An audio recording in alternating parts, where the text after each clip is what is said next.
नमस्कार शेतकरी मित्रांनो, आपण आलो आहोत आज डगसाहेबासोबत संभाजीनगरला टोयोटा शोरूमला आलेलो आहोत.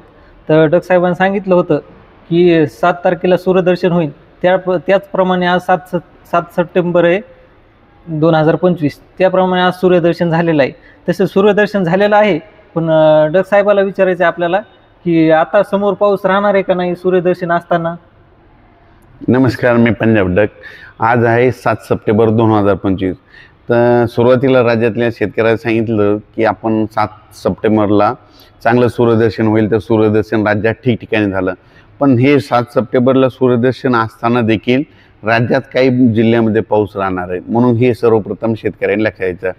म्हणजे 7-8च्या दरम्यान तुम्हाला सांगू इच्छितो की नंदुरबार जिल्हा, धुळे जिल्हा, नाशिक जिल्हा, जळगाव जिल्हा आणि इकडे चाळीसगाव तालुका आणि संभाजीनगरचा काही भाग ह्या पट्ट्यामध्ये काय होणार आहे, आणखीन 2 दिवस आज उद्या दिवस थोडा पाऊस राहणार आहे. म्हणून हे अंदाज ह्या 4 जिल्ह्यात लक्षात घ्यायचा. पण त्याच्यानंतर ह्या 4 जिल्ह्यात पाऊस सुरू असताना म्हणजे 7 तारखेला तुम्हाला सांगू इच्छितो की मग दक्षिण महाराष्ट्राकडे मग तुम्हाला सांगू इच्छितो की मराठवाड्याकडं म्हणजे तुम्हाला सांगतो परभणी जिल्हा झालं, लातूर जिल्हा झालं, बीड जिल्हा झालं, जालना जिल्हा झालं, जालना जिल्हा झालं, त्याच्यानंतर सोलापूर जिल्हा, धाराशिव जिल्हा, सांगली जिल्हा, इकडं नांदेड जिल्हा, इकडं हिंगोली, वाशिम, यवतमाळ ह्या पट्ट्यामध्ये ना ह्याचा उद्यापासून 8 तारखेपासून चांगलं सूर्यदर्शन होणार आहे. म्हणून लक्षात द्यायचा. पण तुम्हाला एक सांगू इच्छितो तर त्या जिल्ह्यांना फक्त 7, 8, 9, 10 आणखीन 4 दिवस चांगलं सूर्यदर्शन होणार आहे.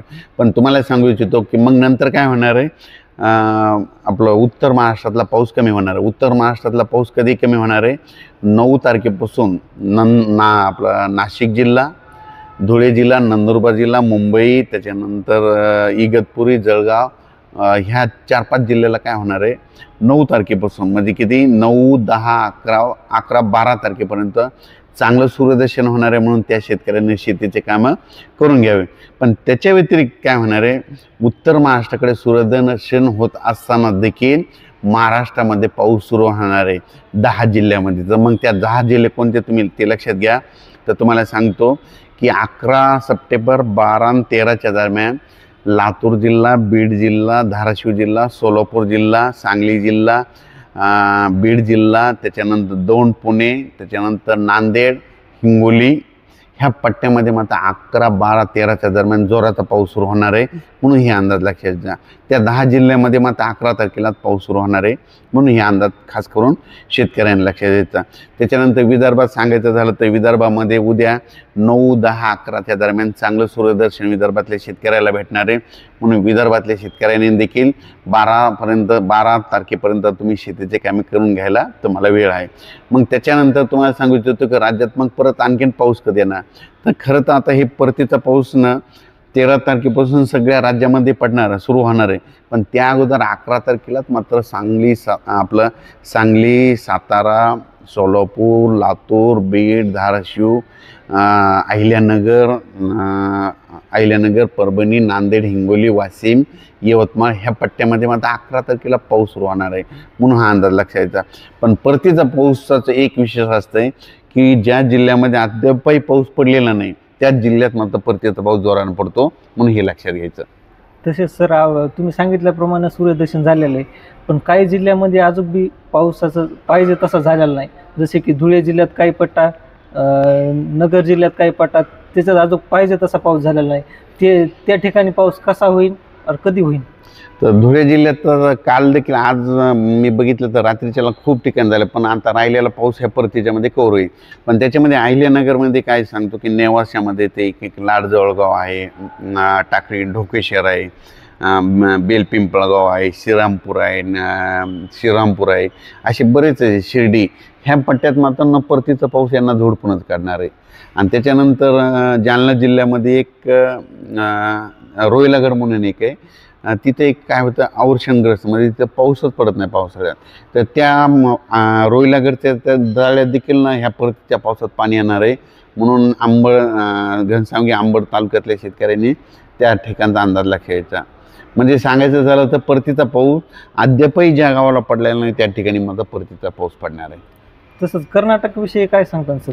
तर कर्नाटकच्या आणि तेलंगणातल्या शेतकऱ्याला सांगू इच्छितो, आंध्र प्रदेशच्या या 3 राज्यातल्या शेतकऱ्याला सांगू इच्छितो की तुमच्याकडं म्हणजे 10 तारखेलाच म्हणजे 10 सप्टेंबर 11-12 सप्टेंबरच्या दरम्यान तेलंगणा, आंध्र प्रदेश आणि कर्नाटक ह्या 3 राज्यामध्ये तिकडं पाऊस सुरू होणार आहे. त्याच्यामुळे काय होणार आहे 11 तारखेला त्याच्या बाजूला आपला मराठवाड्याचा महाराष्ट्रातले काही जिल्हे येतं. मग ते कोणते जिल्हे आहेत? सोलापूर जिल्हा आहे, लातूर जिल्हा आहे, बीड जिल्हा आहे, धाराशिव जिल्हा, अहिल्यानगर, इकडं नांदेड, हिंगोली, यवतमाळ ह्या पट्ट्याला त्याच्यामुळं 11 तारखेला पाऊस सुरू होणार आहे. म्हणून कर्नाटकच्या शेतकऱ्याने अंदाज लक्षात घ्यायचा, मराठवाड्यातल्या त्या 10 जिल्ह्यातल्या शेतकऱ्याने अंदाज लक्षात घ्यायचा की पाऊस येणार आहे. सर तसेच आपण सांगितलं पाऊस झालेला आहे, पण आता परतीचा पाऊस जास्त राहील का कमी राहील? आता हे परतीचा पाऊस आपण खूप दिवसापासून म्हणलं की पहिल्यांदाच म्हणलं होतं जूनपेक्षा जुलैमध्ये जास्त पाऊस पडणार आहे, जुलैपेक्षा ऑगस्टमध्ये जास्त पडणार आहे आणि ऑगस्टपेक्षा सप्टेंबरमध्ये सरासरीपेक्षा जास्त पडणार आणि असं सांगितलेलं आहे. 2 नोव्हेंबरला मात्र थंडी येणार आहे म्हणून हे सांगितलेलं आहे.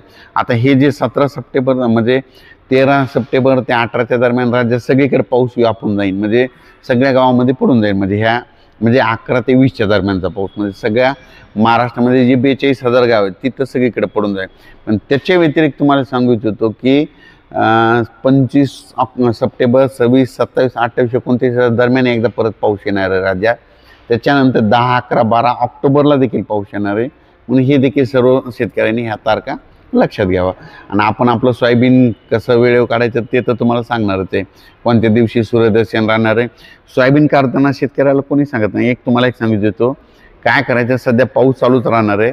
दुपारपर्यंत जितकं कापायचं तितकं कापून घ्यायचं, तितकं लगे उचलून ओळी लावायची. असं केलं तर तुमच्या सोयाबीन यावर्षी सुखरूप निघणार आहेत, म्हणून हे लक्षात घ्यायचं. तसे डग साहेबांना आपल्याला अंदाज दिलेला आहे. तर आता शेतकऱ्यांना सांगण्यात येते की 7 पासून ते 13 पर्यंत शेतीचे जे कामे असतील ते आपले करून घ्या, कारण की 13 ते 17 पर्यंत राज्यात जोरदार परतीचा पाऊस पडणार आहे असं डग साहेबांना सांगितलं आहे. 7 ते 13 मध्ये देखील पाऊस पडणार आहे, पण ते पडणार आहे काही भागात पडणार आहे. त्याच्यामुळे आपण ते याच्यात सविस्तर सांगितलेलं आहे. म्हणजे 7 ते 13 त्याच्यात त्या तारखेत पण पाऊस येणार, पण स्थानिक वातावरण तयार होऊन येणार आहे का? नाही, 7 ते 13 मध्ये काय होणार आहे 7, 8, 9, 10च्या दरम्यान उत्तर महाराष्ट्राकडे काय होणार पाऊस कमी होईल 11 पर्यंत. पण तिकडला कमी असला तर इकडला म्हणजे दक्षिण महाराष्ट्रातला पाऊस सुरू राहणार आहे. मग ते लातूर जिल्हा ते आता सांगितलं त्या हेडून त्याच्याप्रमाणे स्थानिक वातावरण तयार नाही, होऊन होणार आहे ते कसं? स्थानिकच्या नाही, स्थानिकच्या इकडे पडेल, पण ते मात्र मोठा पाऊस येणार आहे ती मोठा पाऊस असणार आहे का? परतीचा. तरी शेतकऱ्याला सांगितलं डग साहेबांना आता पाऊस कसा राहणार आहे, पण परतीचा पाऊस हा जोरदार राहणार आहे. तर शेतकऱ्यांनी आपली शेतीची कामं 13 तारखेच्या अगोदर पूर्ण करून घ्यावी, एक डग साहेबांना अंदाज दिला आहे. त्यामुळे सर्व शेतकऱ्यांनी हे लक्षात घ्यावे. काही जणांना 13 सप्टेंबरपर्यंत कामं करून घेऊ, काही जणांनी म्हणजे सोलापूर जिल्हा, लातूर जिल्हा, बीड जिल्हा, सांगली जिल्हा, परभणी, हिंगोली, नांदेड ह्या पण शेतकऱ्यांना फक्त 10 तारखेपर्यंतच वेळ भेटणार आहे. म्हणून तुम्ही 10 तारखेपर्यंत कामं करून घ्या. उत्तर महाराष्ट्राला 11 तारखेपर्यंत सूर्यदर्शन राहणार आहे. उत्तर महाराष्ट्राला 14च्या नंतर पाऊस येणार आहे, म्हणून त्यांना 14पर्यंत चान्स आहे. काही भागांना म्हणजे कमी दिवस, काही भागाला जास्त दिवस भेटणार आहे, म्हणून हे अंदाज लक्षात येतात. अचानक वातावरणात बदल झाला तर उद्या एक आणखीन व्हिडिओ देण्यात येईल. पुढच्या अंदाजात भेटू आपण. धन्यवाद. नमस्कार.